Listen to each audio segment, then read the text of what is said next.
Fan club থেকে রাজনৈতিক দল গঠন করে তামিলনাড়ুতে প্রথমবারই ভারতের বিধানসভা নির্বাচনের সবচেয়ে বেশি আসন জিতে নেয় জনপ্রিয় অভিনেতা বিজয় থালাপতির দল তামিলাগা ভেট্রি কাজাগাম টিভিকে। 234 সদস্যের বিধানসভায় দলটি পায় 108টি আসন, কিন্তু সরকার গঠনের জন্য প্রয়োজন 118টি আসন। শুক্রবার দুপুরে বিজয়ের সরকার গঠনে সমর্থন জানায় সিপিআই, সিপিএম ও ভিসিকে। তিনটি দলই দুটি করে আসন জিতেছে। কংগ্রেস আগে টিভিকে সমর্থন জানিয়েছিল। এরপর সন্ধ্যায় বিজয় রাজ্যপালের সঙ্গে দেখা করতে গেলে 118 জন বিধায়কের সমর্থনের পর্যাপ্ত প্রমাণ না পাওয়ার কথা জানিয়ে রাজ্যপাল তাকে ফিরিয়ে দেন। থালাপতির হিসাব অনুযায়ী তার জোটে বিধায়কের সংখ্যা 118 জন।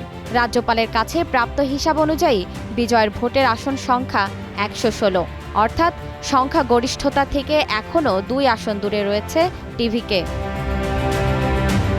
এর আগেও সরকার গঠনের আবেদন নিয়ে বিজয় 3 বার রাজ্যপালের সঙ্গে সাক্ষাৎ করেন।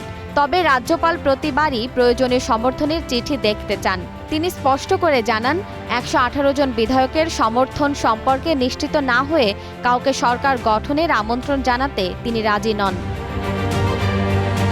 অন্যদিকে তামিলনাড়ুতে 6 দশকের বেশি সময় ধরে আধিপত্য বজায় রাখা দুই দল ডিএমকে ও এআইএডিএমকে নিজেদের বিভেদ ভুলে জোটবদ্ধ হয়ে সরকার গঠনের আলোচনা শুরু করেছে। জেরিন জামান, গ্রিন নিউজ ডেস্ক।